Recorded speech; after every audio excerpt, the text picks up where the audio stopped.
Jangan nanti sampai orang yang tidak bersalah itu dihukum gitu ya. Saya bukan bilang dia tidak bersalah ataupun dia bersalah gitu kan. Yang pasti itu perlu ditegaskan lagi kan gitu, dengan bukti-bukti yang kalian miliki kan gitu, untuk menetapkan seorang itu tersangka ataupun pelakunya gitu ya. Supaya jangan sampai nanti orang yang tidak bersalah itu bisa menjadi pelaku kan gitu. Itu sakit kali betul lah.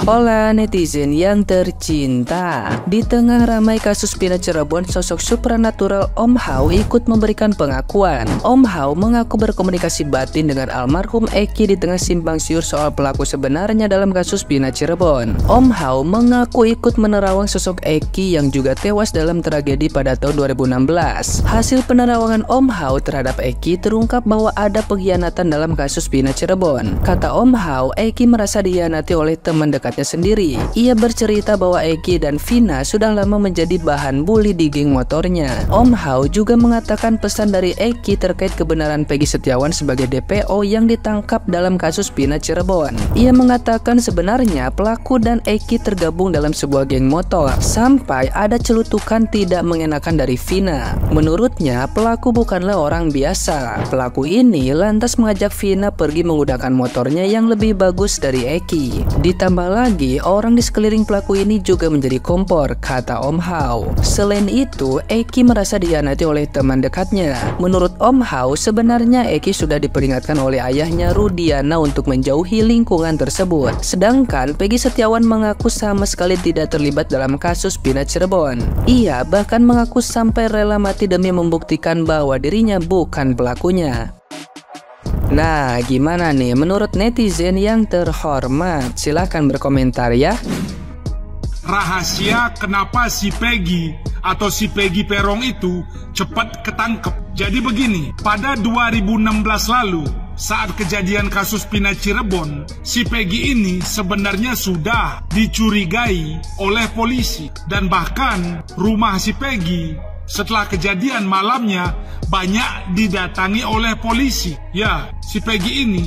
Jadi 2016 lalu itu si Peggy ini sudah diketahui oleh polisi rumahnya, keberadaannya. Namun ketika polisi datang kala itu, ibunya bilang si Peggy lagi di Bandung. Ibunya bilang di Bandung. Akhirnya polisi tidak melanjutkan mencari ke sana, ke Bandung. Namun polisi menyita 2 motor Peggy. Polisi menyita 2 motornya, dibawa oleh polisi. Setelah itu lama berselang, kasusnya ditutup, dan si Peggy ini tidak lagi dicari, tidak ada kabarnya, walaupun rumahnya sudah diketahui oleh polisi. Ya, jadi seperti itu. Nah, selanjutnya ini sedikit info ya, kita berbagi wawasan. Polisi yang menangani kasus Pina tahun 2016 dengan polisi yang menangani kasus Pina tahun 2024 itu kemungkinan besar beda. Sekali lagi, polisi yang menangani kasus Pina tahun 2016 dengan polisi yang menangani kasus Pina sekarang 2024 kemungkinan beda. Jadi begini, pada 2016 lalu,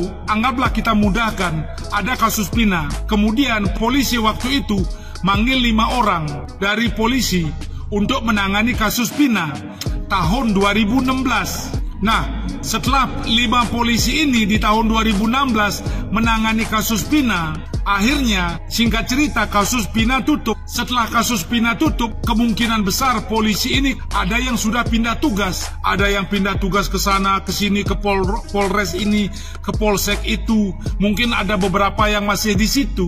Jadi intinya sudah banyak yang mencar. Seiring berjalannya waktu dan tutupnya kasus Pina, ya kan?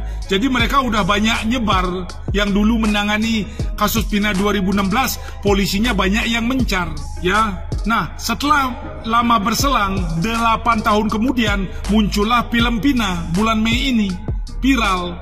Setelah film Pina viral dan netizen mendesak, mulailah kepolisian di daerah itu, di tempat itu membuka lagi kasus ini. Nah, ketika kasus Pina ini dibuka, maka polisi yang menangani otomatis polisi yang baru gitu loh. Wajah-wajah baru gitu loh. Wajah-wajah baru. Nah, sekarang anggaplah 5 orang menangani kasus Pina 2024, wajah baru.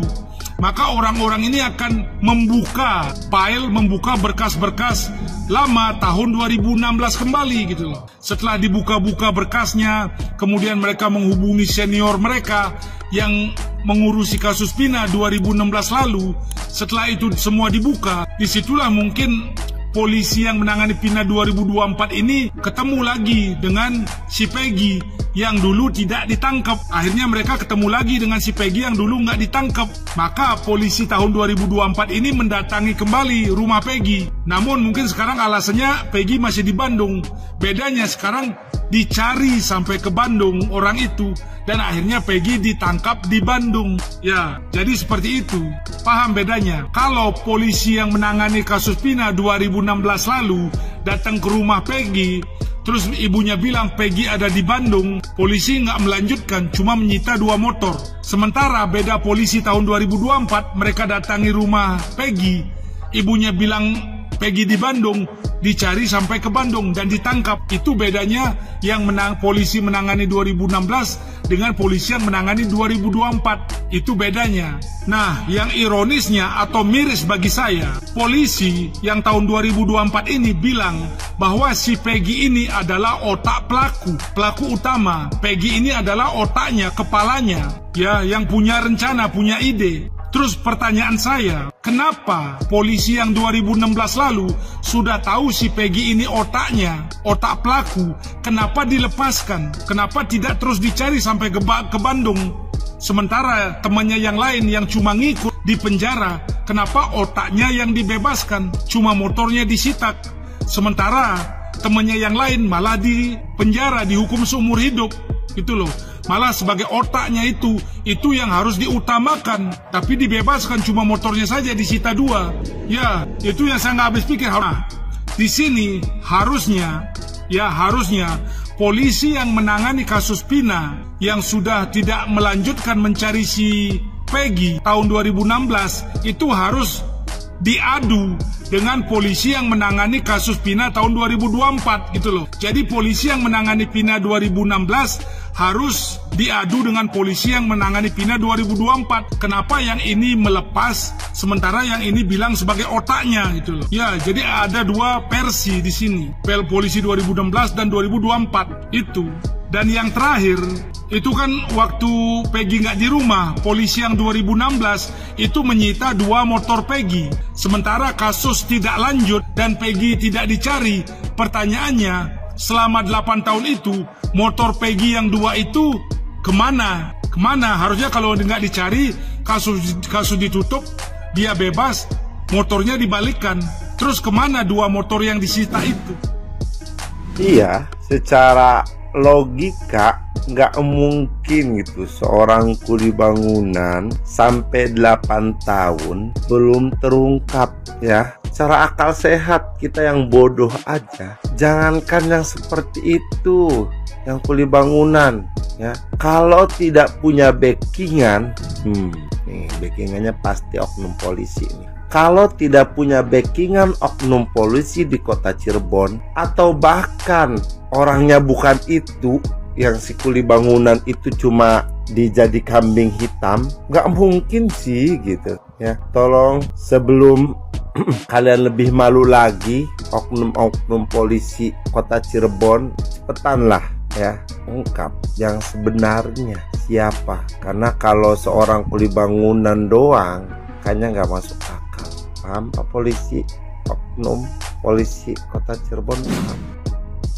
Waduh, kenapa itu Pak? Kok bisa sepertinya ini kan, kalau kita lihat dari mimik wajahnya ini, seperti dia memang tidak terima lah ya dengan penetapan dia sebagai tersangka mungkin itu ya, ataupun yang diduga sebagai pelaku lah kan gitu, pelaku Pina itu kan. Jadi mungkin ini yang perlulah dalam arti pastianlah hukum kan gitu. Jangan nanti ini kita hanya sekedar memberi pendapat lah ya. Jangan nanti sampai orang yang tidak bersalah itu dihukum gitu ya. Saya bukan bilang dia tidak bersalah ataupun dia bersalah gitu kan. Yang pasti itu perlu ditegaskan lagi kan gitu, dengan bukti-bukti yang kalian miliki kan gitu, untuk menetapkan seorang itu tersangka ataupun pelakunya gitu ya. Supaya jangan sampai nanti orang yang tidak bersalah itu bisa menjadi pelaku kan gitu. Itu sakit kali betul lah. Karena tidak pas menurut saya sendiri selaku saya masyarakat Indonesia kebetulan sarjana hukum, master hukum juga kan gitu kan. Yang namanya ditetapkan orang yang tidak bersalah tapi dinyatakan dia bersalah itu tidak pas gitu ya. Karena memang sepengalaman saya masih ada terlihat seperti itu gitu kira-kira kan gitu. Sama seperti yang saya bahas di PT saya sebelumnya juga, yang soal dimana pengacaranya dari si Saka itu ya,